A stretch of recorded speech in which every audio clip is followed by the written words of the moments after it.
Welcome to lunch debate. Congress సర్కార్పై సమర శంఖాన్ని పూరించింది గులాబీ పార్టీ. నిన్న మొన్నటి వరకు పత్రికా సమావేశాలు లేదంటే కౌంటర్ అటాకులు, అసెంబ్లీ సమావేశాల్లో కాంగ్రెస్ సర్కార్ ఇచ్చిన గ్యారంటీలపై యుద్ధం చేస్తూ వచ్చిన బీఆర్ఎస్ పార్టీ ఇప్పుడు నేరుగా క్షేత్రస్థాయిలోకి దిగింది. తొలిసారిగా ఈరోజు రైతులకు ఇచ్చిన డిక్లరేషన్లో ఏ ఒక్క హామీని నెరవేర్చలేదంటూ కాంగ్రెస్ సర్కార్పై పోరాటం మొదలుపెట్టింది. ఈరోజు వరంగల్లో జరిగిన రైతు సంగ్రామ సదస్సు బీఆర్ఎస్ చేపట్టిన ఉద్యమ కార్యాచరణలో ఇదొకటి. ఇక్కడి నుంచి ఎన్నికల వరకు కూడా ఏదో ఒక రకమైన యాక్టివిటీతో ప్రజల్లో ఉండేందుకు కాంగ్రెస్ ప్రభుత్వం 2.5 ఏళ్ళు దాదాపు సగం పాలన పూర్తయింది కాబట్టి దాన్ని ఎత్తి చూపేందుకు రకరకాల యాక్టివిటీస్ చేపడుతుంది. ఇందులో భాగంగా రైతు సదస్సు ఇప్పుడు వరంగల్లో జరిగింది కొద్దిసేపటి క్రితమే. ఆ సదస్సులో కేటీఆర్ చాలా కీలక వ్యాఖ్యలు చేశారు ప్రభుత్వంపై. రైతులకు మొత్తం 34 హామీలు ఇచ్చారు రైతు డిక్లరేషన్లో భాగంగా. ఆ 34ట్లో ఒక్కటి కూడా నెరవేర్చలేదన్నారు. ఇది ఖచ్చితంగా ఇంట్రెస్టింగ్ పాయింట్. ఒక్కటి కూడా నెరవేర్చలేదనడం. 69 సార్లు ఢిల్లీకి వెళ్ళిన రేవంత్ రెడ్డి 69 పైసలు కూడా రాష్ట్రానికి తెలియదు. ఆయన రెగ్యులర్ సీఎం కాదు, రెన్యువల్ సీఎం. ఢిల్లీకి వెళ్ళి రెన్యువల్ చేయించుకుంటూ వస్తున్నారని ఇట్లా ఎప్పట్లాగే అటాక్ చేశారు రేవంత్ రెడ్డి పాలనపై. నిజంగా రుణమాఫీ మొత్తం మందికి 100% రైతులకు రుణమాఫీ పూర్తయితే తాను రాజకీయ సన్యాసమే తీసుకుంటానంటూ ఒక సవాల్ విసిరారు. దానికి ప్రభుత్వం ఏ రకంగా రియాక్ట్ అవుతుంది ఇంకా చూడాలి. అయితే ఇప్పటికైతే కాంగ్రెస్ సర్కార్ కూడా గత 10 ఏళ్ళుగా మీరేం చేశారు, ఇప్పుడు 2.5 ఏళ్ళుగా మేమేం చేశాం, చర్చకు సై అంటూ వాళ్ళు కూడా సవాల్ చేస్తున్నారు. దాంతో ఒక్కసారిగా ఎన్నికల వాతావరణం తమిళనాడులో, పశ్చిమ బెంగాల్లో 5 రాష్ట్రాల ఎన్నికలు ముగిశాయి, ఫలితాలు వచ్చాయి. వాళ్ళు ముఖ్యమంత్రులుగా ప్రమాణ స్వీకారం చేసేందుకు రెడీ అవుతున్నారు.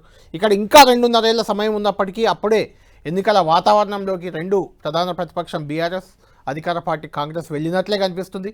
దీనికి సంబంధించి లంచ్ డిబేట్లో చర్చిద్దాం. మనతో పాటు డిబేట్లో జాయిన్ అవుతున్నారు ప్రదేశ్ కాంగ్రెస్ కమిటీ, తెలంగాణ ప్రదేశ్ కాంగ్రెస్ కమిటీ ప్రధాన కార్యదర్శి చనగాని దయాకర్ గారు మనకు లైవ్లో అందుబాటులో ఉన్నారు. అదేవిధంగా డీసీఎంఎస్ మాజీ చైర్మన్, రైతులకు సంబంధించిన క్లారిటీ ఉన్న వ్యక్తి బీఆర్ఎస్ పార్టీ నుంచి ఎల్లాల శ్రీకాంత్ రెడ్డి మనకు లైవ్లో అందుబాటులో ఉన్నారు. డిబేట్లకు వెళ్లే ముందు ఈరోజు కొద్దిసేపటి క్రితమే రైతు సంగ్రామ సదస్సు వరంగల్లో ముగిసింది. ఆ సదస్సులో కేటీఆర్ చేసిన కీలక వ్యాఖ్యలు ఒకసారి చూద్దాం. 100 రోజుల్లో అన్నీ చేస్తామని చెప్పిండ్రు. బుద్ధిమంతులు అనుకొని చెప్పి మీరేమో సద్దులు కట్టిండ్రు. వాళ్ళేమో గద్దె మీద కూర్చున్నారు. 100 రోజులు పోయినాయి. ఇవాళ 900 రోజులు దగ్గరకు వచ్చింది. 2.5 ఏళ్ళు అయిపోయింది. ఏమైందిరా అయ్యా రైతు డిక్లరేషన్ అంటే? ఇవాళ లేదు, ఉప్పురాయి లేదు, ఎక్కడ సడి లేదు, సప్పుడు లేదు. ఎన్నికలకు ముందేమో వరాల వాన కురిపించిండ్రు. ఇవాళ మాత్రం దున్నపోతు మీద వాన పడ్డట్టే మాట్లాడిన ఒక్క మాట లేదు. ఒక్కటంటే ఒక్కటి వాళ్ళు ఇచ్చిన హామీ 34 హామీలు ఇస్తే డిక్లరేషన్లో ఒక్కటంటే ఒక్కటి కూడా అమలు కాలే. రేవంత్ రెడ్డి నీకు దమ్ముంటే నువ్వు చెప్పే మాటల్లో వీసమెత్తు నిజం ఉంటే ఏ ఊరికి పోదామో నువ్వు రా. గంగదేవి పల్లికి పోదామా, కొండారెడ్డి పల్లికి పోదామా, కొడంగల్కి పోదామా, ఏ ఊరికి పోదామో చెప్పు. ఒక్క ఊరిలోనైనా 100% మంది రైతులు రాసిచ్చిండ్రనుకో రుణమాఫీ జరిగిందని శాశ్వతంగా రాజకీయాలు వదిలిపెట్టి పక్కన పోయి కూర్చుంటా అని చెప్పి నేను విజ్ఞప్తి చేస్తా ఉన్నా. దమ్ముంటే రా, సవాల్ స్వీకరించు. రేవంత్ రెడ్డి వస్తాడా, తుమ్మల నాగేశ్వరరావు గారు వస్తారా, ఎవరు వస్తారో రండి. రుణమాఫీ జరగని మాట వాస్తవమా కాదా? ఎక్కడ పడుతున్నాయి ఎరికేనా పైసలు? రాహుల్ గాంధీ ఖాతాలో పడుతున్నాయి టకీ టకీ టకీమని. ఢిల్లీలో మాత్రం మంచిగా పడుతున్నాయి. రైతు బంధు పేరు తీసేసిండు రేవంత్ రెడ్డి, రాహుల్ బంధువుని పెట్టిండు. మన పైసలన్నీ ఢిల్లీకి పంపుతున్నాడు మూటలు కట్టి. ఎందుకంటే రేవంత్ రెడ్డి రెగ్యులర్ సీఎం కాదు, రెన్యువల్ సీఎం. నెలకోసారి పోయి కప్పం కట్టి రెన్యువల్ చేయించుకోవాలి, లేకపోతే బతుకు తెరువు లేదు, కుర్చీ గుంజి పడదెంగుతారు. అందుకే భయం. రైట్, చూసాం కదా రైతు సంగ్రామ సదస్సులో రేవంత్ రెడ్డి పాలనపై, అదేవిధంగా కాంగ్రెస్ సర్కార్పై తీవ్రస్థాయిలో ధ్వజమెత్తారు బీఆర్ఎస్ వర్కింగ్ ప్రెసిడెంట్ కేటీఆర్. ఇదే అంశంపై చర్చిద్దాం. ముందుగా దయాకర్ గారు మీరే చెప్పాలి, నేరుగా కేటీఆర్ చేసిన సవాల్ ఇది. ఒక్క ఊరిలో, ఒక్క విలేజ్, రాష్ట్రం అంతా కాదు, ఏ ఒక్క విలేజ్లో 100% రైతు బంధు రుణమాఫీ జరిగినా కూడా అక్కడికి వెళ్దాం చర్చకు. ఏ ఒక్క విలేజ్లో అయినా ప్రూవ్ చేయండి, రాజకీయ సన్యాసం తీసుకుంటామని సవాల్ చేస్తున్నారు. అదేవిధంగా రైతు డిక్లరేషన్లో ఇచ్చిన ఏ ఒక్క హామీ కూడా నెరవేర్చలేదు అనేది ప్రధాన అలిగేషన్. రైతు బంధు సరిగ్గా ఇవ్వట్లేదు అనేది అలిగేషన్. అంటే రైతు ప్రభుత్వం, ప్రజాప్రభుత్వం అని చెప్పుకుంటున్న కాంగ్రెస్ సర్కార్పై సమరశంఖం పూరించారు ఈ రోజు నుంచి. అందులో ఒక సదస్సు పూర్తయింది. అందులో రకరకాల కామెంట్లు మీరు అన్నీ విన్నారు. విన్నాక వెంటనే మీరు ఆయన మాట్లాడుతుంటే ఇక్కడ మీరు కూడా గాంధీ భవన్లో సేమ్ టైంలో ప్రెస్ మీట్ పెట్టినట్టున్నారు. నేను చూసాను ఇంతకుముందే. ఏం చెప్తారు దీనికి? ఇవాళ వాస్తవంగా కళ్యాణ్ గారు, మీకు ఇవాళ కేటీఆర్ బహిరంగ సభలో మాట్లాడే మాటలు చూస్తే అది కొంత ప్రెస్టేషన్లో ఉన్నట్టు కనపడింది. ఎందుకంటే వరుస కుటుంబ ఆధిపత్యాలలో నేనంటే నేను అనేది కొంత ఆవేదనలో కనపడింది. కొంత అవాస్తవాలు, తప్పుడు సమాచారాలు, ఇవాళ తెలంగాణ రైతుల్ని మరొకసారి మభ్యపెట్టే విధంగా అతను చేసినటువంటి వ్యాఖ్యలు కావచ్చు, అతను మాట్లాడిన వ్యాఖ్యలు కూడా తెలంగాణ రైతులు గమనిస్తూ ఉన్నారు. ఇవాళ వరంగల్ డిక్లరేషన్లో రైతులకు 2 లక్షల లోపు రుణమాఫీ ఏదైతే చేస్తామన్నామో అది ప్రభుత్వం అధికారం రాగానే మొదటి పంట కాలంలోనే దాదాపు మేము 2 లక్షల రుణమాఫీ చేయగలిగినాం. దాదాపు 25,40,392 మందికి రైతులకు 20,625 మందికి 25 కోట్ల రూపాయలు జమ చేసినాం. రైతుల ఖాతాలో జమ చేయడం జరిగింది. ఇవాళ బీఆర్ఎస్ హయాంలో రుణమాఫీ కోసం 1 లక్ష రుణమాఫీ కోసమే దాదాపు 8 ఏళ్ళుగా వాళ్ళు టైం తీసుకొని ఏకకాలంలో 1 లక్ష రూపాయలు కూడా రుణమాఫీ చేయలేకపోయారు. 4 విడతలుగా చేస్తేనే రైతుల మీద దాదాపు 8,515 కోట్ల రూపాయలు వడ్డీ భారం రైతుల మీద పడ్డది. రైతులకు వాళ్ళు చేయకపోగా పైగా రైతుల మీదనే వడ్డీ రుణమాఫీ పడ్డది. అంటే రైతులకు వాళ్ళు 10 ఏళ్లలో ఏ ఒక్క రోజు కూడా రైతుల రుణమాఫీ కానీ, రైతుల గిట్టుబాటు ధర కానీ, రైతుల కొనుగోలు కేంద్రాలలో కానీ ఏ అంశాలు కూడా వాళ్ళు పట్టించుకోలేదు. మేము ఈరోజు వరంగల్ డిక్లరేషన్లో ప్రకటించిన విధంగా రైతుల పక్షాన మేము పక్షపాతిగా ఇవాళ అత్యంత వాళ్ళకు రైతుల జీవితాల్లో వెలుగులు నింపడానికి ఈ ప్రభుత్వం కృషి చేస్తూ ఉంది. బీఆర్ఎస్ హయాంలో నెలకు రైతులకు సంక్షేమం కోసం 2,500 కోట్లు కేటాయిస్తే ఈ ప్రభుత్వం వచ్చిన తర్వాత ముఖ్యమంత్రి గారు 5,500 కోట్ల రూపాయలు రైతుల కోసం ఖర్చు పెడతా ఉంది. దాదాపు 30 నెలలుగా రైతు సంక్షేమం కోసం, రైతుల కోసం 1,40,000 కోట్ల రూపాయలు ఈరోజు రైతుల కోసం వెచ్చించడం జరిగింది. ఇందిరమ్మ భరోసా కింద, రైతు భరోసా కింద సంవత్సరానికి 12,000 పెట్టుబడి సాయం అయితే దాదాపు 20,500 కోట్ల రూపాయలు ఇవాళ రైతుల కోసం మేము కేటాయించడం జరిగింది. ఈరోజు మాట్లాడే మాటలు, కేటీఆర్ మాట్లాడే మాటలు చాలా అర్ధరహితంగా, అర్థవంతంగా, అసలు అర్థం లేని మాటలుగా, చాలా చిల్లరగా, మేము ఒక వర్కింగ్ ప్రెసిడెంట్గా, ఒక నాయకుడు, నిబద్ధత గల నాయకుడు మాట్లాడే మాటలుగా లేదు. ఒక రాహుల్ గాంధీ గారి పైన, ముఖ్యమంత్రి గారి పైన దిగజారి మాట్లాడే వాక్యాలు చాలా చిల్లరగా ఉన్నాయి. తెలంగాణ సమాజం అంతా కూడా గమనిస్తూ ఉంది. మేము ఒక జవాబుదారీ పాలనగా రైతుల సంక్షేమం కోసం 10 ఏళ్లలో ఆగమైపోయిన రైతుల జీవితాల్లో వెలుగులు నింపడానికి ఈ ప్రభుత్వం కృషి చేస్తూ ఉంది. గతంలో వరేస్తే ఉరేని ఖమ్మం జిల్లాలో గిట్టుబాటు ధర అడిగితే రైతులకు బేడీలేసి జైళ్లలో పంపినటువంటి చరిత్ర బీఆర్ఎస్ పాలకులది ఆనాడు. ఈనాడు ఈ ప్రభుత్వం వచ్చిన తర్వాత రైతు కొనుగోలు సెంటర్ల దగ్గర కానీ, గిట్టుబాటు ధర కోసం కానీ, రైతుల అంశంలో ఏ ఒక్క రోజు కూడా రైతుల మీద కనీసం ఒక చెయ్యి కాదు, ఎక్కడ కూడా ఎలాంటి సంఘటనలు జరగలేదు. గతంలో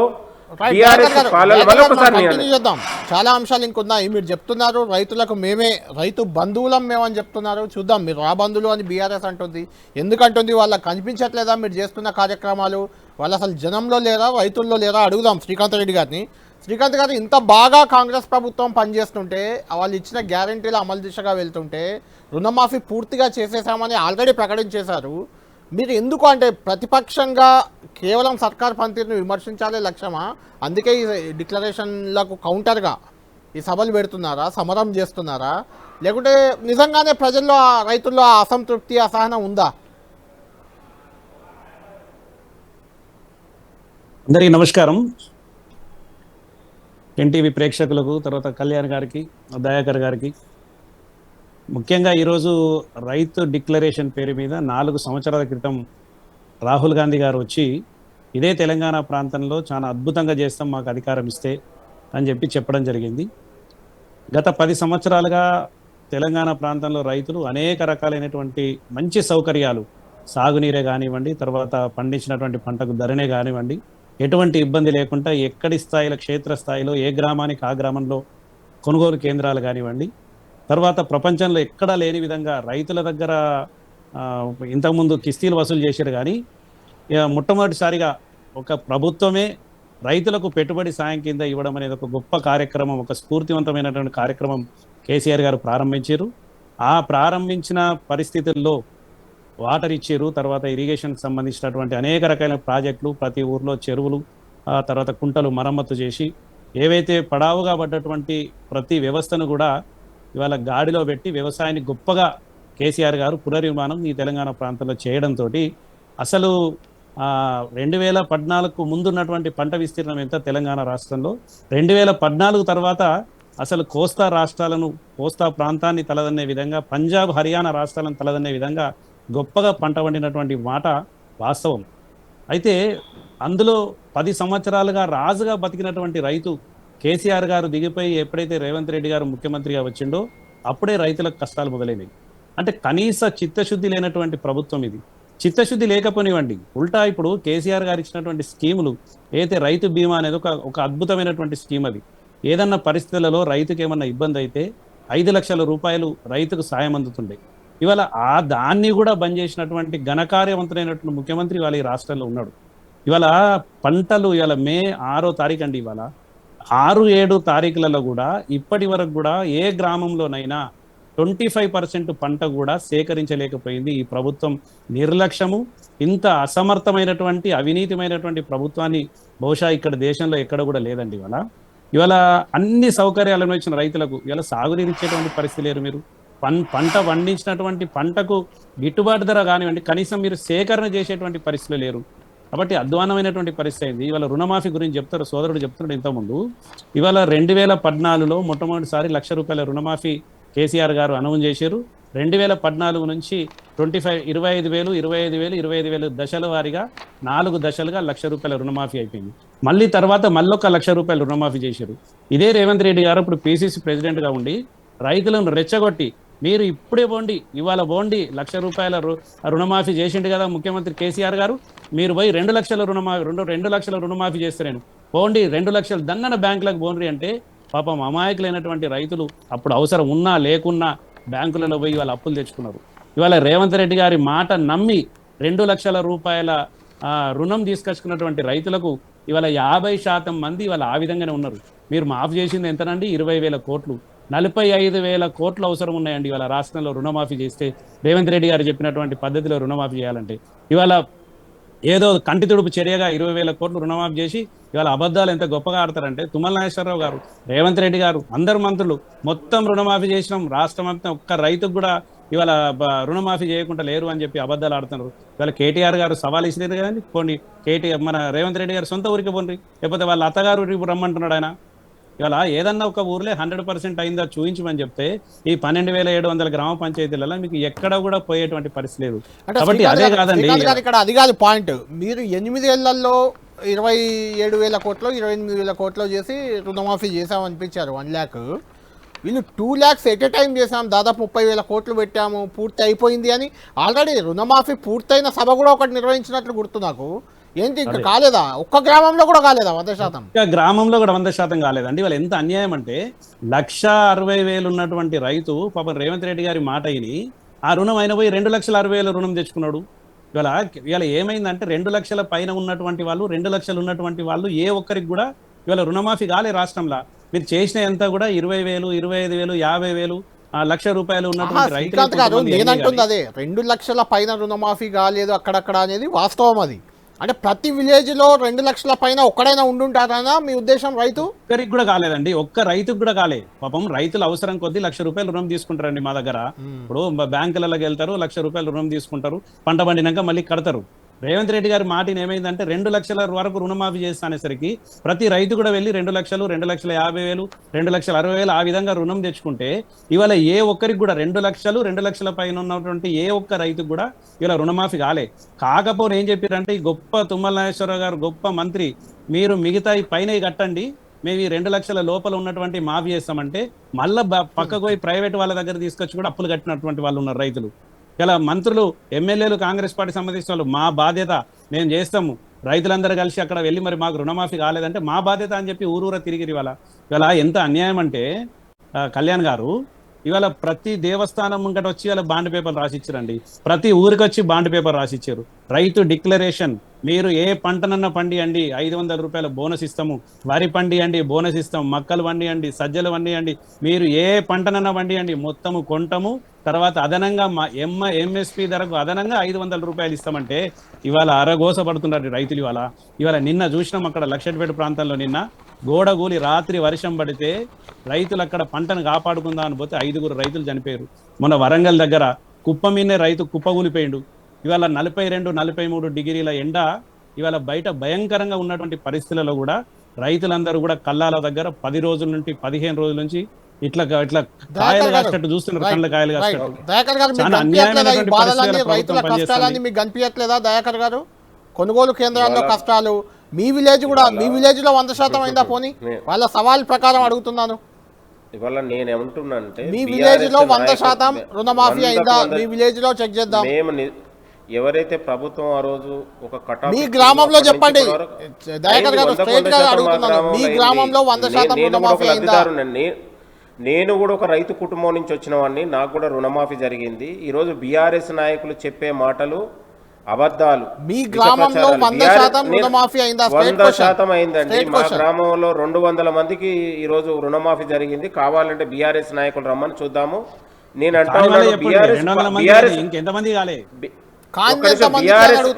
బీఆర్ఎస్ పాలనలో కొనుగోలు కేంద్రాల దగ్గర కూడా లాఠీచార్జ్ చేసినటువంటి సందర్భం అండి. కొనుగోలు కేంద్రాలలో ధాన్యం కొనుగోలు లేక రైతులు ఆత్మహత్యలు చేసుకున్నటువంటి పరిస్థితి అండి. రైతుల మీద దాడులు చేసినటువంటి మీరు వేడి లేచి జైళ్లకు పంపించినటువంటి చరిత్ర మీది. మీరు కూడా మాట్లాడుతుంటే ఆత్మహత్యలు రైతు ఆత్మహత్యలు గణనీయంగా మీ హాయంలో మీ హాయంలో తరుగు పేరు మీద రైతుల్ని దోపిడీ చేసింది మీరు. రైతుల్ని దోపిడీ చేసింది మీరు. మా ప్రభుత్వం వచ్చిన తర్వాత రైస్ మిల్లుల అక్రమాలు జరిగితే టాస్క్ ఫోర్స్ కమిటీ చేసి మిల్లర్లను జైలుకు పంపించినటువంటి ఘనత మాకు దక్కింది. అందుకే కదా ఇప్పుడు ఎవరు కొంటలేరు. ఇప్పుడు అందుకే కదా కొనుగోలు 8,000 కేంద్రాలను పెట్టి కొనుగోలు కేంద్రాలను పెట్టి ఈ రోజు మేము ధాన్యాన్ని సేకరిస్తా ఉన్నామండి. రైతులకు ఎక్కడ ఇబ్బంది జరగట్లే. మీ హాయంలో కేంద్రాల దగ్గరికి మంత్రులు పోలే, ఎమ్మెల్యేలు పోలే. ఈ రోజు క్షేత్రస్థాయిలో మా మంత్రులు ఎమ్మెల్యేలు క్షేత్రస్థాయిలో రిబ్బన్లు కట్ చేసుకొని రైతుల దగ్గర భోజనాలు తిని ఈరోజు పండుగ వ్యవసాయం అంటే దండగండ మీరు ఈరోజు మేము పండుగను నిరూపించగలిగినాం. అది మా ముఖ్యమంత్రి రేవంత్ రెడ్డి గారి యొక్క గొప్పతనం. మీరు గుర్తుపెట్టుకోండి. ఇప్పుడు మీరేదో రైతుల మీద మొసలు కన్నీరు గారంగానే రైతులు ఏదో ఉన్నటువంటి రైతులు మీ ఏమంటారనేది కాదు. తెలంగాణ రైతులు మీ హాయంలో తెలంగాణ ప్రజలు నమ్మరు, తెలంగాణ రైతులు నమ్మరు. ఇవాళ కొనుగోలు మొక్కజొన్న అంశంలో కూడా ఇప్పటి వరకు మేము 2.48 లక్షల మెట్రిక్ టన్నుల మొక్కజొన్నను ఈరోజు మేము సేకరణ చేసినాం. నేను 8,820 కోట్ల రూపాయల ఖరీఫ్ సీజన్లో 3.75 లక్షల మెట్రిక్ టన్నుల మొక్కజొన్న సేకరణకు 900 కోట్ల రూపాయల యాసంగిలో కూడా ఇప్పటికీ 4 లక్షల మెట్రిక్ టన్నుల మొక్కజొన్నను మేము కొనుగోలు చేసినాం. ఇవన్నీ తప్పుడు ప్రచారాలు, ఇవాళ తప్పుడు అబద్ధాలతోని. ఖరీఫ్ లో మీరు మొక్కజొన్నలు తీసుకున్నది కూడా ఇప్పటి వరకు పేమెంట్ కాలే. ఖరీఫ్ లో సేకరించిన మొక్కజొన్నలు 900 కోట్ల రూపాయల యాసంగిలో ఇప్పటి వరకు 4,35,00,000 లక్షల మెట్రిక్ టన్నుల మొక్కజొన్న సేకరణకు 1,044 కోట్ల రూపాయలు ఖర్చు చేసినాం. 1,044 కోట్ల రూపాయలు మేము ఖర్చు చేయగలిగినాం. ఇవాళ మీరు పంటల కొనుగోలు కేంద్రాల కోసం రాష్ట్రం నుంచి అదనంగా సంవత్సరానికి 3,000 నుంచి 4,000 కోట్ల రూపాయలు ఖర్చు చేస్తా ఉంది ప్రభుత్వం. యాసంగిలో కూడా అధిక విస్తీర్ణంలో మొక్కజొన్న పంట దృష్టిలో పెట్టుకునే సేకరణకి ప్రభుత్వం పేమెంట్లు అవ్వట్లేదని మేము ఖర్చు చేసినాము. దాదాపు 1,044,000 కోట్లు ఈరోజు మేము ఖర్చు చేయగలిగినాం. అబద్ధాలు బీఆర్ఎస్ పార్టీ నాయకులు ఈరోజు బక్వాస్ మాటలు మాట్లాడుతూ ఉన్నారు. ఆ రైతులని ఈరోజు ముసలికాన్ని రైతులు 10 ఏళ్లలో మీరు అరిగోస పుట్టించి ఈరోజు మీకు రైతుల మీద ప్రేమ ఉందండి. రైతులు లాఠీచార్జ్ చేసి కొనుగోలు కేంద్రాల దగ్గర కొనుగోలు చేయనటువంటి వాళ్ళు మీరు వరదలు వస్తే వర్షాలు వస్తే కనీసం పట్టించుకున్నారండి. ఈ రోజు వరదలు వస్తే వర్షాలు వచ్చిన నష్టపోయిన రైతులకు 10 ఎకరానికి 10,000 రూపాయలు మేము ఇచ్చినామనండి. మీ ఆయంలో జరగలేదు. కేసీఆర్ గారు ఇచ్చారు, మీరు ఇవ్వలే. కేసీఆర్ గారు మేము ఇచ్చినాం 10,000 రూపాయలు ప్రతి ఎకరానికి నష్టపోయిన రైతుకు మేము చెల్లించగలిగినాం. ఇవాళ కేటీఆర్ గారు మాట్లాడే మాటలు తన అహంకారానికి తన యొక్క రాజకీయ విజ్ఞతకు నిదర్శనం అండి. ఒక ముఖ్యమంత్రి గారిని పట్టుకొని రాహుల్ గాంధీ గారిని పట్టుకొని ఎంత చిల్లర మాటలు మాట్లాడతండి. తెలంగాణ సమాజం గమనించట్లేదండి మాటలు. శ్రీకాంత్ గారు, రాహుల్ గాంధీని పట్టుకొని రైతు బంధు వదిలేశారు, రాహుల్ బంధు స్టార్ట్ చేశారు, అక్కడికి పోయి డబ్బులు ఇచ్చేస్తున్నారు. ఇలాంటి అలిగేషన్లపై కొంచెం భిన్న కాంగ్రెస్ నుంచి గట్టిగానే విమర్శలు వస్తున్నాయి. ఏం చెప్తారు? ఇప్పుడు ఒకటి నేను ఏమంటున్నానండి, 7 దఫాలుగా బీఆర్ఎస్ హయాంలో వారం రోజుల లోపల, ఈ రోజు ఆదివారం నాడు 1 ఎకరం పడితే సోమవారం నాడు 2 ఎకరాలకి, తర్వాత మంగళవారం నాడు 3 ఎకరాలకి, అలా వారం రోజులలో మొత్తము 100కు 100% ఆ రోజు రైతు బంధు మొత్తం ప్రతి రైతుకు కూడా రైతు ఖాతాలోకి డైరెక్ట్ గా జమ అయిన బాట 7 దశలుగా 70,000 కోట్లు, సుమారు 70,000 కోట్ల రూపాయలు రైతుల ఖాతాల్లోకి నేరుగా జమ అయినాయి. ఇప్పుడు మేము అడుగుతున్నాం, ఎటు పోతున్నాయి ఈ డబ్బులు, ఎటు పోయినాయి? ఈ 70,000 కోట్లు మేము గతంలో రైతులకు సీజన్ వారీగా మేము ఇస్తే మీరు ఇవాళ రాహుల్ గాంధీ ఖాతాలో వేస్తున్నారా, మరి ఎటు పోతున్నాయి అని చెప్పి అడగడంలో తప్పేముందండి అందులో? మేము ఇంకోటండి, రైతు బీమా అమలు చేస్తాం తెలంగాణ రాష్ట్రం, అట్లా కాదండి. మీరు సూటిగా చెప్పండి, ఒక సమాన ఎటు పోతున్నాయి మేము దోచిపెట్టలేదు కదండి. మరి ఎవరికి ఇస్తున్నారు మీరు? రియల్ ఎస్టేట్ DTCP మరి ఎవరికి ఇస్తున్నారు? DTCP లేఅవుట్లు కూడా మీరేమన్నారండి? మేము నిజమైన రైతుకు న్యాయం చేస్తా ఉన్నాం. ఎక్కడ ఇస్తున్నారు? ఏ రైతుకి ఇస్తున్నారు? ఇప్పటి వరకు కాలేదండి. ఇప్పటి వరకు ఇప్పుడు మీకే క్లారిటీ లేదు. అసలు రైతు బంధు ఏ విధంగా పడుతున్నా అన్నటువంటి క్లారిటీ మీకు ఇప్పటి వరకు లేదు. మొన్న 2 సభలు పెట్టిరు, ఒక సభ పెట్టి ఎకరంకి వేసారు, ఇంకో సభ పెట్టి మరో ఎకరంకి వేసారు. ఎటు పోతున్నాయండి డబ్బులు? రైతులకు ఇచ్చినప్పుడు కేసీఆర్ గారు ఉన్నప్పుడు కొనుగోలుకి ఇబ్బంది కాలే, కేసీఆర్ గారు ఉన్నప్పుడు రైతు బీమాకి ఇబ్బంది కాలే, కేసీఆర్ గారు ఉన్నప్పుడు నీళ్ళకి ఇబ్బంది కాలే, ప్రాజెక్టులకు ఇబ్బంది కాలే. రైతు సంక్షేమం కోసం పాటు పడతా ఉన్నాం. రైట్, థ్యాంక్ యూ దయాకర్ గారు, థ్యాంక్ యూ శ్రీకాంత్ రెడ్డి గారు.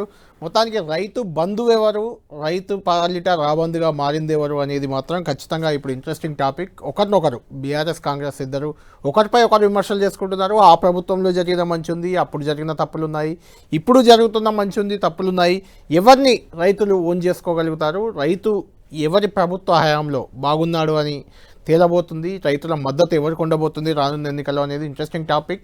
అయితే రానున్న రోజుల్లో కూడా మహిళా డిక్లరేషన్ జరిగిన చోట మహిళా సంగ్రామ సదస్సులు, లేదంటే నిరుద్యోగుల డిక్లరేషన్ జరిగిన చోట నిరుద్యోగ సంగ్రామ సదస్సు, బీసీ డిక్లరేషన్ జరిగిన కామారెడ్డి లాంటి చోట బీసీ సంగ్రామ సదస్సు, ఇలా సదస్సుల పేరుతో జనంలోకి వెళ్లేందుకు బీఆర్ఎస్ ప్లాన్ చేసింది. దీనికి ఏ రకంగా సర్కార్ కౌంటర్ ఇవ్వబోతుంది, ఏం చేయబోతుంది అనేది మనం వేచి చూడాలి. ఇది లంచ్ అవర్ డిబేట్.